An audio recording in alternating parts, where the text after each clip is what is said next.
People. Que pasa, sac pass, say what they do. Now, people, we see that the Justice Minister, we are speaking about a person whose name is Delroy Chuck. He is trying to implement the snitch culture in Jamaica. Now, people, let me ask you in the comment section, do you think that it is going to work? Because the truth and the fact is that we've seen that it works in other countries. I talk about first world country, I talk about Canada, I talk about UK, and especially in America. We see that they have a very big snitch culture, and we see that it is a safe place, it is a safe society. However, when it comes to Jamaica, based on the decades of snitch culture where people are always talking about informer to get slapped away and rete and lele, do you think that it is even possible in our island we are talking about Jamrock? So there was a little conference that included the security minister, the justice ministers, and all of the stakeholders as far as it concerned with safety and security in Jamaica. We are talking about the Popo, we are talking about the DPP and those sorts of persons. So the justice minister was commending the key witness in the case, and he said that he did a very good job to assist the DPP to get a conviction for Tesha Miller. And when we considered what happened in the Tesha Miller case, we saw that this witness gave some very important testimony. He basically sealed the deal because he was the inside source. He was one of the right-hand men for Tesha Miller. So therefore, he knew everything about the day-to-day affair of this case or this person. So people, he convinced the jury point blank and period. So the moral of the story, or the essence of what the Justice Minister is saying, he wants all the criminals to come clean. He wants them to start off with a clean slate. So he was offering persons from the criminal network of Olive Branch to contact the DPP with their lawyer and get some sort of immunity, give some testimony, talk about what they know, call up people name. Basically, he wants them to testify upon some other top criminals. And we're also including people, we are talking about politicians, we are talking about corrupted businessmen in Jamaica that are very influential or that are responsible for a lot of the crimes that you see going on in Jamaica. So people, let me know what you think in the comment section. Do you think that this will work in Jamaica? Based on the fact that it seems like the brains of the people are so corrupt. Based on the fact that it seems like the people have a one-track mind as far as it pertains to information or giving information or snitching rete and lele blue blah bling. Now, like they say, it seems like desperate times calls for a desperate measure. Because we see this Justice Minister Delroy Chuck, he is offering a plea deal to a lot of persons that he would not talk to before. So we see that there's a change of heart because obviously they see that the Popo is not doing proper investigation. So based on that, it tells you that they are very desperate. It seems like they have lost hope in the investigators and the detective and their crime fighting strategy because they see that it is not working. Because every day that we get up, we see that some other persons get slapped away and this person get hurt, this person get maimed, rete and lele. And in this conference or this meeting, the Justice Minister, he also emphasized on the fact that he will be putting extra effort to make sure it's a corrupted Popo, to make sure that corrupted politicians, we are talking about government officials, they are properly investigated.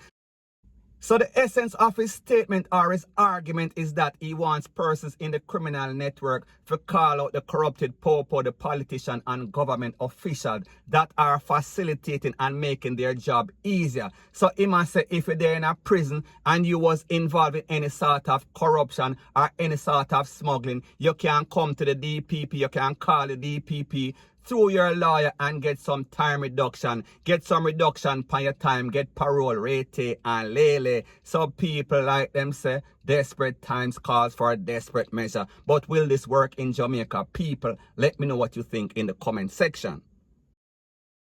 Now people, when we see what is going on in Jamaica, and we see that it is kind of obvious that the strategies, we are speaking about the crime fighting strategies that are being implemented by these top cops in Jamaica, it seems, or it is quite obvious that it is not working.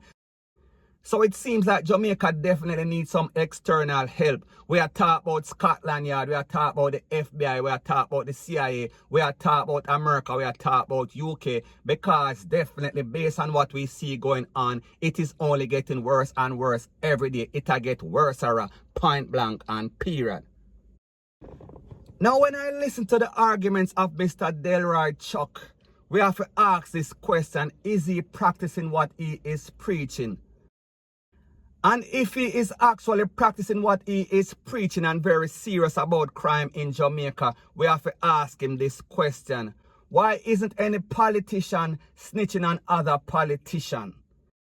So if this minister is actually serious about what he is saying, it has to be 100% effort. It has to be all hands on deck. That means that everybody have to play a part. So let me ask you this question: why isn't any politician snitching on any other politician? We are talking about people in the JLP are snitch on people in the JLP, or people in the PNP are snitch on people in the PNP. Because if you say you're serious, that means that you have to start from the top. You can't start from the little man, them. You can't start from the little people them that are the criminal minds. And there is one more part of this question to the Justice Minister.